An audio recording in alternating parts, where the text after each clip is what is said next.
I have done some videos where I've commented on claims that other people have made about psychedelics, and in some cases I've made the argument that those people were talking complete bollocks. So I thought it would be useful to lay my own position on what is going on within these experiences. Are they a way of unlocking hidden potential? Perhaps a path to spirituality and the realization that we are all God? Are they literal portals to another dimension? Well, here's my take on it.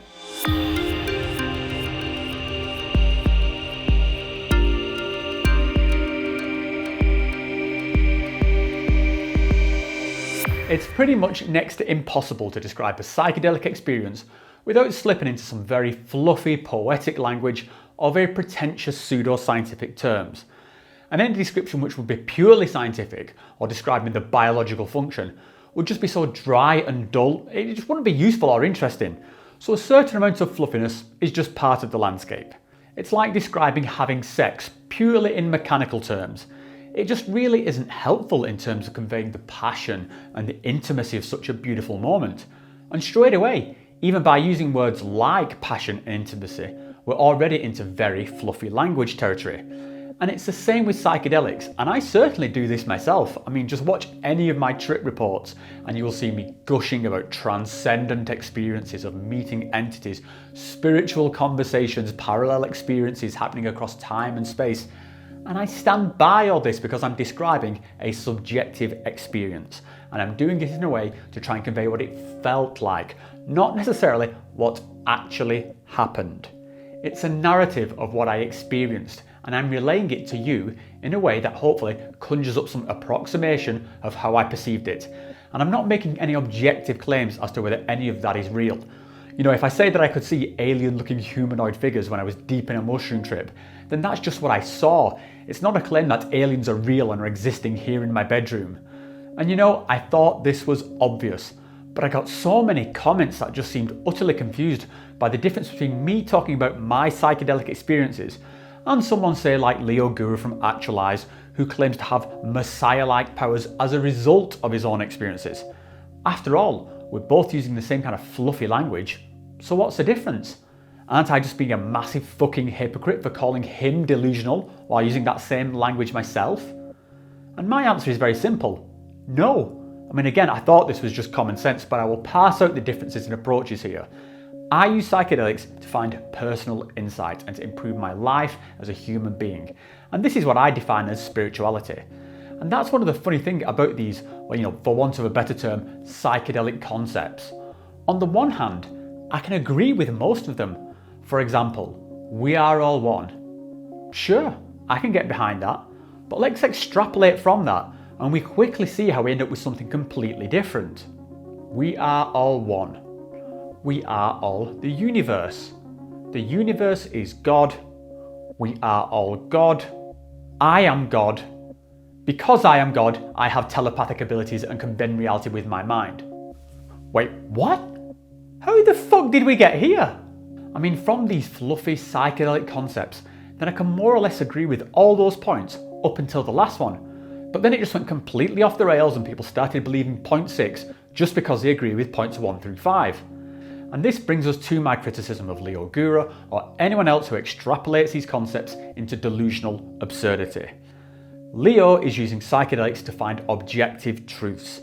As a result, he now claims to know for a fact how the universe works, and not only that, he has achieved enlightenment or awakening, but he has done so in an unprecedented manner, in a way that he is superior to any other human being who ever existed, along with having aforementioned superhuman abilities such as telepathy, ESP, and being able to cure all diseases. Now, interestingly, he can't actually demonstrate any of this, and so comes across as an arrogant, narcissistic loner with a messiah complex. And for that statement I just made, none of that is intended as an insult, and I mean every word in its literal definition. Leo is an arrogant, narcissistic loner with a messiah complex. And the root cause of this is that he's unable to separate the subjective experience of tripping his tits off with objective reality. So that's him, but what do I believe? Well, quick disclaimer, this is all pure opinion. It's not established science, I'm just sharing my thought processes. But here we go. First and foremost, I think it's fairly obvious that psychedelics are affecting our perception of reality. by definition, our brain chemistry is in an altered state. And I think that because of that altered state, we have access to thought processes and modes of being that are not normally available. I don't think any of this is particularly radical so far. It's clear that we take substances to feel different. Well, duh. I think a lot of the really interesting stuff is in what becomes available during those states. There's clearly a lot of archetypal imagery that just comes flooding out and seems common across our people, regardless of their culture. There's this feeling of oneness and unity, not just with our own species, but also with different life forms. And coupled with that, there's this sense of ancestry, which gives a sense of where we fit within the narrative of the universe. Now, this is just a few examples of the things that jump out from these experiences. It actually goes much further with feelings of the sacred and spirituality. And I think a lot of this ties back into accessing those things that we don't usually have access to. It's fairly uncontroversial to say that we have subconscious thought processes. Even right now, as I say these words, I am completely oblivious to most of my biological processes, or even my intellectual processes. What motivated me to make this video? Why did I choose these particular words? If I stop and think about it, then the answer is I've got absolutely no idea. I'm no more generating these words than I am making my own heartbeat. These are just processes going on behind the scenes. And I think that's something like what psychedelics are doing. They're just exposing processes which are normally hidden behind the modern Homo sapiens operating system. Stuff like these Jungian archetypes, which is similar to the kind of imagery we see in stuff like tarot cards, or this feeling of ancestry, which could literally be coming from the biological makeup of parts stacking on top of each other. Like the neocortex of our brain is building on top of the limbic system. And in that way, we could be opening up states of perception that are normally unavailable. And there's certainly a feeling of something ancient within these states. But I do want to stress that this is just how it feels. What I'm talking about here is just interesting musings on what might be going on. So let's put all those kind of concepts to one side and let me get into what I feel is the core of the psychedelic experience. And it's got nothing to do with God or aliens or other dimensions. I believe that these experiences are incredible. And I also believe that they have almost zero impact beyond whatever I can manifest with them. And let me unpack that statement a bit. If I have the most transcendent experience with rainbows and unicorns and a pantheon of entities, everything possible to blow my mind, then unless I do something with that, then it's completely fucking pointless. And this is what people mean by integration. You have to take those experiences, sometimes fantastical, sometimes utterly terrifying, and condense it down to something that this piece of meat can use within this reality that we find ourselves occupying. This is what we call integration. If I can't do that and instead spend the next 6 months staring at the wall or talking complete fucking gibberish at my children or trying to convince people on YouTube that I have superpowers, then something has gone very wrong. And it doesn't matter how profound or trippy the experience was. And believe me, they can be extremely profound.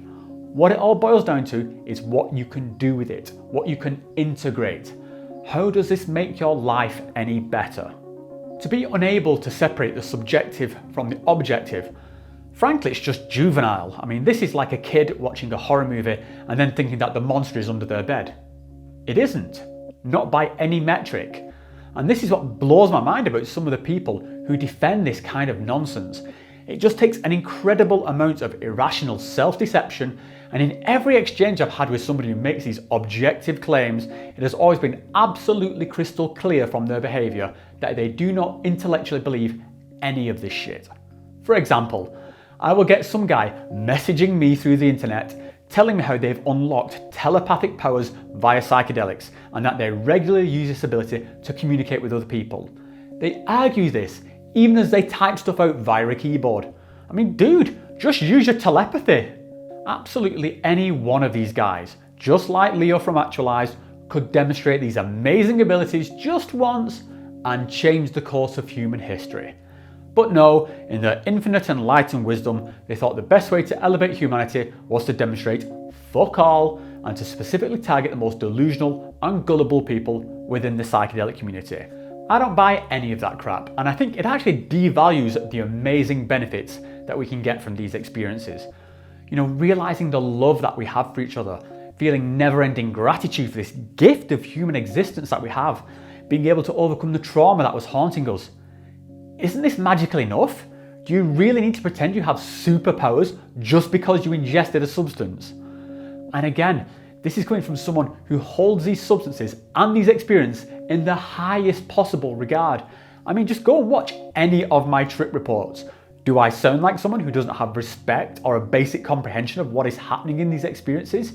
I mean, I would make the case that I do, and I respect them so much that I don't need to blurt out extravagant fantasies about being able to move objects with my mind. I mean, seriously, if you think that, you've completely missed the fucking point. So I'm going to put this out there. I do not think I have the answers. I don't think anyone has the answers. And I think anyone who claims to absolutely know the answers is full of shit. I don't even particularly care what the answers are. Is DMT opening up an actual portal in my brain to another dimension? Who fucking cares? If the answer is yes, does it impact my life in any meaningful way? Will it make me happier? Will it improve my relationship with my wife? Will it make me a better parent? No, probably not. It makes zero fucking difference whether or not the DMT realm is an actual physical location or if I just imagined it while being high on drugs. The fact that I experienced it is what matters, and what I do with that experience to improve my life. Now, this doesn't mean that concepts like this aren't fun to explore. Clearly they are, and I can talk about them just as much as anyone. But I know where the lines are between interesting topic and delusional fantasy, particularly when those fantasies can be destructive by disconnecting you from reality. And in my opinion, this is where guys like Leo and all his devoted YouTube followers have got it wrong. They have failed to honestly answer the question, of all these things you claim to have discovered and believe, what has any of it actually done for you? I think that in itself is a separate topic, so I'll probably answer that in another video. But the quick version is, I don't think it's done anything apart from create a cult of crazy. And when I see those people or talk to them online, they don't seem to me particularly happy or enlightened. I will take my responsible, integrated use of psychedelics to improve my life as a human being any day over these self-indulgent, childish fantasies. So guys, I'm going to leave it there for this video. It turned out a little bit more ranty than I intended, but hopefully there's something useful in there. If you like what I'm doing here on the channel, then like and subscribe. And for any of you guys who want to chat or make suggestions about topics for future videos, you can also do so via my subreddit or email, which you can see in the About tab on my channel. And for those who want to support the channel financially, you can do so via the links in the description below.